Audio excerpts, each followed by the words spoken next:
All right, so this will be the last video for chapter 18, and this one we're going to focus on the quantitative variables. Now, the basic mechanics of this are the same as far as the idea, and you have to start with a null hypothesis. You have an alternative hypothesis to see if something has changed. Those are all fundamentally the same with quantitative or the categorical variable. There are just slight difference in kind of the notation, and then there's one slight difference in the method for doing this. Um, so assumptions are the same. Now there is one caveat to this. There is no success failure condition with the one sample t-test, and we'll talk about what the t-test is. But when we're working with quantitative variables, there is no success failure there. The null hypothesis, so now in general, a null hypothesis is some parameter equals whatever that population value is. And when we're talking about a quantitative mean, the population mean is denoted by mu, and we'll just say that equals mu naught. But fundamentally, it's the same idea. We have the population parameter here. This is always equals, and this is whatever we assume it equals or has equaled in the past. Now, this is what's called a test statistic, and this is essentially, this is a t-test. We won't go into the details about why we're using a t-test versus the normal test. They're very similar, and the differences are not important for this class. It's kind of beyond the scope of this class a little bit. We could get into it, but we're not going to. But essentially, the t here, and we'll talk about the n-1 in a second, but the t is equivalent to the z-score. When we do a z-test, we have a z-score. When we do a t-test, we have a t-score. And so this is just the sample mean minus the population mean over the standard error of the sample means, or how are the sample means spread. And so we call this a test statistic. And then the standard error of y bar. So standard error of y bar, and you may see x bar, sometimes you may see y bar. Either one of those, x bar or y bar, is a sample mean. And the standard error of y bar is s over square root n, and s is our sample standard deviation. Now, we're going to use these when we do not know what sigma is, and when we do not know what the population standard deviation is. And you're not going to. Any of these problems that we see in this chapter, you're going to be given S. And so all that means is we're going to use the t distribution. We're going to use the t-test. And then when conditions are met, so independence, random sample, and large enough sample to where we can assume the sampling distribution will be normal. Typically in n greater than 30 or so, you can assume that the distribution will be fairly normal, at least not too skewed in either direction. So when conditions are met and we assume the null hypothesis is true, this statistic follows the student's t-model with n-1 degrees of freedom. Again, we won't spend too much time on degrees of freedom, but degrees of freedom is just one of the parameters that we need to consider when we're doing the t-test. So with the normal test, normal model, we always need to know the mean, and we need to know the standard deviation. With a t-test, we need to know the mean, we need to know the standard error, and we also need to know the degrees of freedom. And degrees of freedom is just n-1. So that's essentially all we need to know as far as being able to solve these problems. All right, so for example, the EPA recommended Murex screening is 0.08 parts per million. Are farmed salmon contaminated beyond the permitted EPA level? So we sampled 150 salmon. We got the sample mean is 0.0913, and then the sample standard deviation is 0.0495. So let's, and we could do steps again, just to kind of keep the parallel between these and the categorical variables. So the step one, write the hypotheses. So the null hypothesis is that mu is 0.08 because that is the recommended level. And then the alternative, we want to know if this is beyond. So we're going to say mu is greater than 0.08. And again, just like the hypothesis testing for proportions with categorical variables, we use the same parameter, mu in this case. We use the same number, whatever mu equals, or we're hoping that it equals. And then this one is the same, and then that will be different. And that's based on the problem.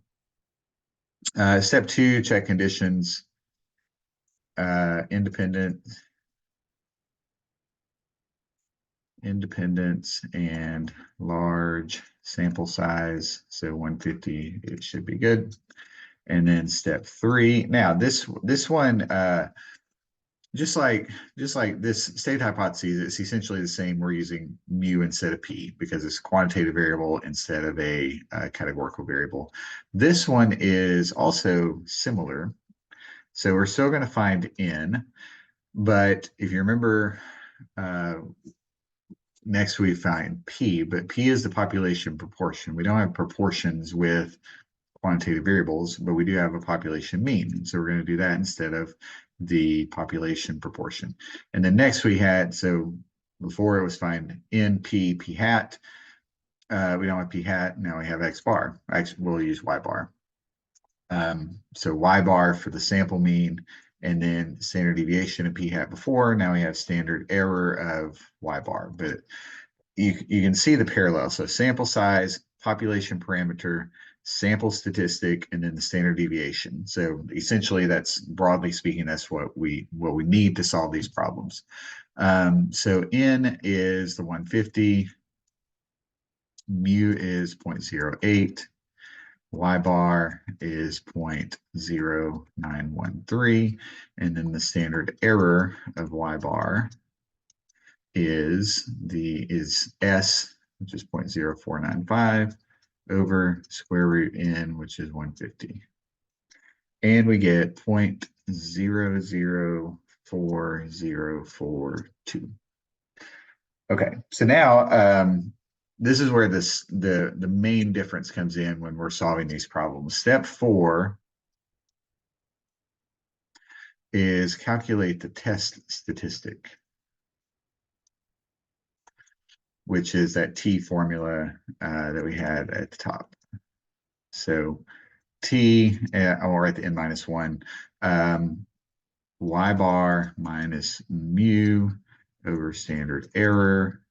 So we have 0.0913 minus 0.08 over our standard error, 0.004042. And we get 2.796. Now you can kind of use, it's not exact, but as far as the value of this number, the value of this number tells you essentially the same thing as what the z-score tells you. So we know that a z-score more than 2 is getting pretty rare. So the 68, 95, 99.7 rule says that 95% of your data is within 2 standard deviations of the mean. And so that's so a z-score of 2 is getting pretty rare. Same thing here, a t-score of more than 2 is also getting pretty rare, although it doesn't exactly mean the same thing, but it does mean something similar. So you can kind of go still by that guideline. If it's above 3, you're getting extremely rare. It's getting close to 3, pretty rare. And then, so now we could draw the t-curve. So we'll say step 5, draw the t-curve. And the t-curve is, I mean, if you're just looking at it, it looks the same as a normal curve. And we won't say what to label exactly because we're always labeling 0 in the middle. So we basically standardized the t-curve. And so we're going to put this whichever side it would go on. And then we're going to shade away from the center. This is only a one-sided, so we had mu is greater than 0.08, so we're going to just shade this way and not the two-sided. And then step 6 is calculate the p-value. So now the p-value, so now this is a t-curve, not a normal curve. And so we need to go on the graphing calculator to second vars. And on most of these, if not all, it's going to be number 5, which is TCDF. Don't pick number 5 automatically. Whichever one is TCDF on your version, that's what you pick. And so TCDF, and then we have the lower bound, and this works the same way as with the normal. So the lower bound is the left side of the shaded area. That's 2.796. Upper bound is some big number, and 10 or 100 will always work because we're just talking essentially standard deviations away from 0 or the mean. So 3 standard deviations is a lot, 4 is exceptionally high. So if we go to 10, 10 is completely rare. And then the last number is the degrees of freedom, which in this case is 149. So we have the lower bound, we have the upper bound, and then we have degrees of freedom. And degrees of freedom is just n minus 1. So in this case, 150 minus 1, which is 149. That is an F, degrees of freedom. And when we put that in the calculator, we get 0.003. And so that's pretty small. And so we can make the same conclusion that we did before, at least the same guidelines. So step 7, state your conclusion. And so the p-value is small.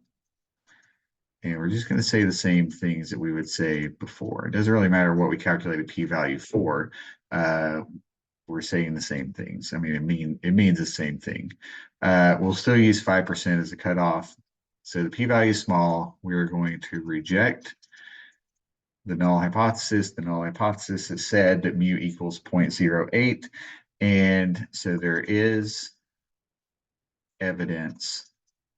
And now you're just kind of stating the alternative. So there is or there is not evidence, and then you state the alternative.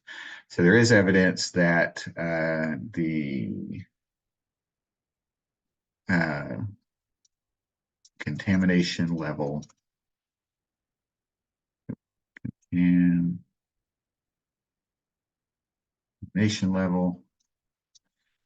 is more than 0.08. Now that is not a percent. Don't forget that's not a percent. It just happens to be that these quantitative variables are between 0 and 1 in this case. But this is a quantitative variable. We're not working with percents. So this is not a percent. It's actually parts per million. And if it helps, you can write the units there as well. So essentially, the only difference, you got to get used to using these variables. You got to know the standard error formula. And then you also have to calculate the test statistic. The calculator will not do these. Like with the normal model, you don't have to calculate Z to be able to do that on the calculator. But with these, as far as I'm aware, I'm not aware that you can do these without calculating the test statistic. So you do have to do this part. But other than that, it's extremely similar to doing normal CDF problems and doing the hypothesis testing and the categorical variables. So then the last one, actually, do we have, is there? Oh, there is one. Okay. All right, so we surveyed 25 students and asked how much sleep they got last night for our sample of 25 students. Y bar is 6.64, S is 1.075, is the mean amount of sleep less than 7 hours. So let's write our hypotheses. So is the mean less than 7 hours? So the alternative is that it is 7 hours. Or sorry, the null is that it is 7 hours. The alternative would be that it is less than 7 hours. We'll skip the conditions. So we'll assume this is the normal, or yeah, symmetric, unimodal, that kind of thing. So our N is 25, our mu is 7, our y bar is 6.64, 6.64. And then our S is 1.075. And then we can calculate standard error of y bar. So 1.075 over square root of n, and we get 0.215. Then we can calculate our test statistics. So step 1, step 2 is conditions. Step 3, find all of that. Step 4, calculate the test statistic. So the y bar minus the mu divided by 0.215. And we get negative 1.674. And like this, so kind of like we want to keep usually 6 digits. This one is exactly 0.215 because square root of 25 is 5, so that works out nicer than normal. But like this, you want to keep probably more than 2 digits after the decimal. 3 or 4 would be good, just so you don't have a rounding error. Step 5, let's draw the curve. And this is still just a one-sided. We're just strictly less than. So 0, and then we have our t-score over here. Oops. We're going to shade away. And then 6, find the p-value. So second bars, and then pick TCDF. The lower bound now, we can put negative 10 or negative 100. Negative 1.674, and then the degrees of freedom would be 24, which is in -1. And in this case, we get 0.054. Now, that is close to 5%, but it is above 5%. Now, again, we're going to talk a lot about the cutoff value in the next chapter, but for now, just use 5%. And 5% is the hard cutoff. So if it's above that, you go that way. If it is below that, no matter how close, you still go with that. So it is above. So then our conclusion, the p-value is not small. We fail to reject null hypothesis. There is not enough evidence. The mean, now you're just basically stating this question, or you could state that. What is mu in this case? The mean amount of sleep.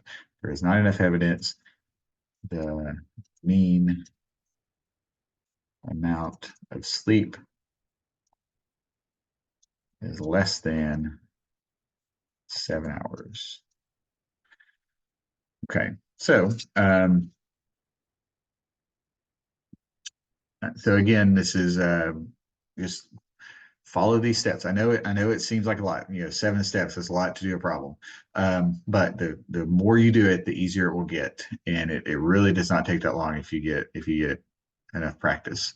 And it does take a lot of practice to get good at these because you essentially are doing the same things over and over again. All right, so last one. Is there a home field advantage in baseball? The home team won 1308 of the 2,431 games played in the 2013 season. Is there evidence to suggest that the home team wins more than 50%? All right, so this is a categorical variable. So we have percents. Every team either wins or loses, or every game the home team either wins or loses, we should say. So categorical. So that means we're working with proportions and that kind of thing. So what's the alternative hypothesis? Well, P equals 0.5. The alternative would be that P is more than 0.5. We'll skip the conditions, and we can find N, P, P hat, standard deviation of P hat. So the N is the 2431, P is 0.50. P hat is 0.5381. And then standard deviation of P hat is the square root of 0.5 times 0.5 divided by 2431. And that is all under the square root. It is not clear. And we get 0.010141. Step 3, so that'd be 1. We're skipping step 2 for the conditions, step 3, and then step 4, draw the normal curve. And this is normal curve because categorical will always use the normal curve. So the label P in the middle, put P hat where it goes, and then we shade away from the center. Step 5, calculate p-value. It's a CDF. Lower bound is the 0.5381, and upper bound is 1. The mean is 0.5, and then the standard deviation is the 0.010141. This is a one-sided, so we don't need to shade over here or multiply by 2. And we get, apologize, I did not get this done before.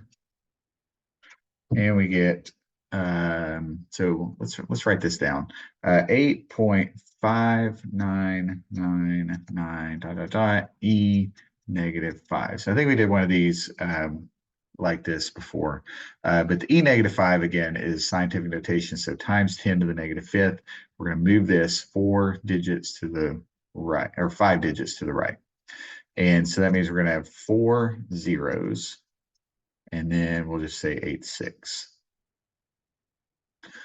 All right, so obviously very small p-value. And so we're going to state our conclusion. P-value is small. We reject the null hypothesis. And there is evidence.